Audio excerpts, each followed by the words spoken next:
We want to ensure two things. One, we want to ensure the sub value that's returned matches a user we already have in memory. And two, when we ask for claims, we want the claims we defined in our existing store to be returned and not those from Facebook. That allows us to get the correct role as well. And to be able to do that, we must be able to match one of our user accounts to a Facebook user. A good value to use for matching is email address. Let's first make sure we get that email address back from Facebook and ensure our users in the user store have an email address claim.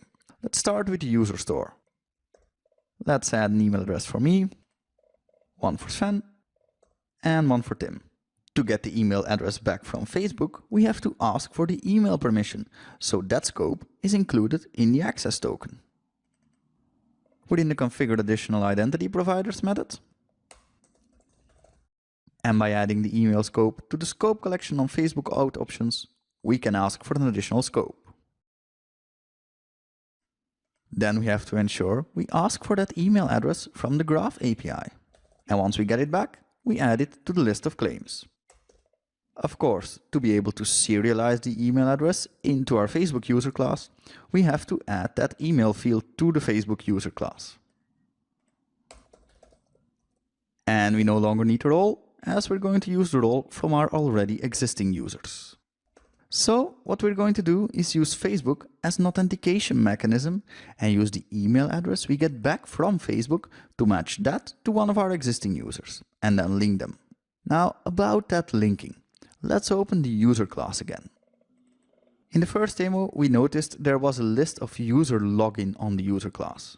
It's this list of logins that we can use to link any external identity provider, like Facebook, to a user's account. Let's open that user login class.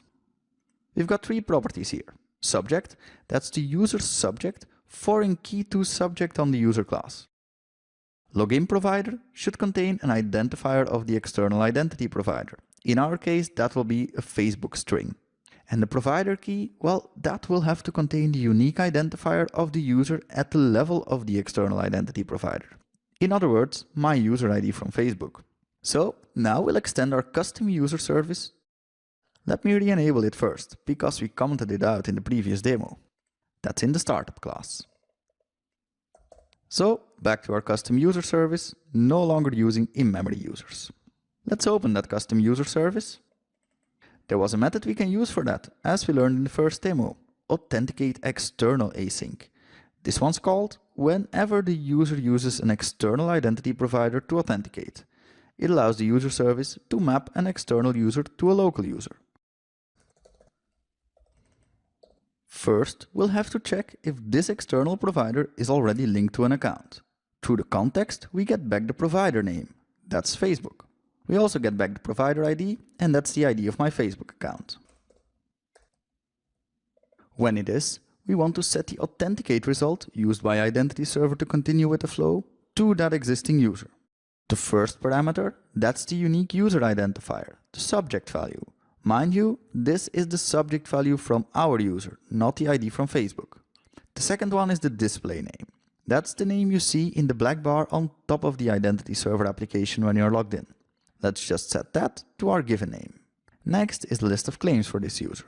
Then we'll want to set the authentication method to external, as that's how we're authenticating, and the provider to external identity.provider, which in this case is Facebook.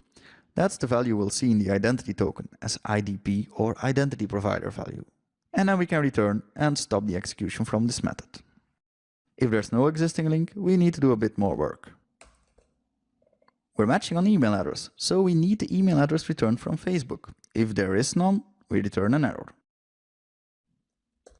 Then we're going to look for an existing user with that email address.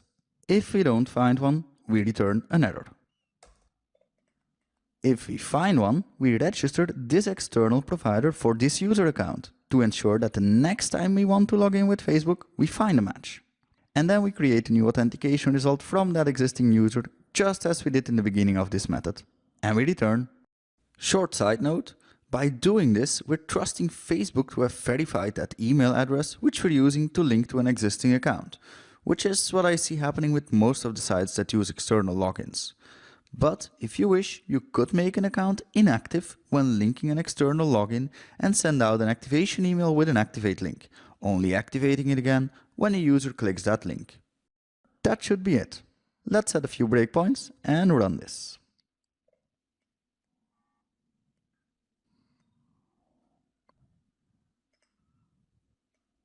Within the authenticate external async method, let's run through this.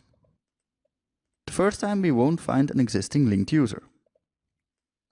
We did find an email claim in the external identity returned from Facebook. That's my email address. Then we also find an existing user with matching email claim. That would be my user account. So now we can add this external login to this user using the repository, and we can create a new authentication result from that. Within our MVC application, right after we wrote out the identity token, so let's see what that contains. And this does indeed look like an identity token linked to me with identity provider set to Facebook. Let's continue.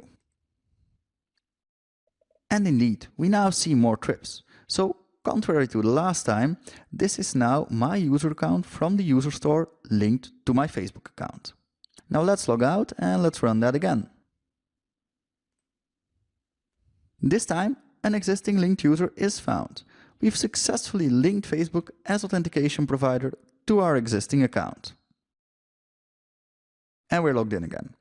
In exactly the same way, multiple providers can be added, linking Facebook, Google, LinkedIn, etc. to the same user account. By the way, seeing we now require users to have an email address, the user registration page should also ask for this. The completed solution contains the code for this. But we're missing something. What if a user chooses to log in with Facebook and doesn't have an account yet in our user store? Let's tackle that in the next demo.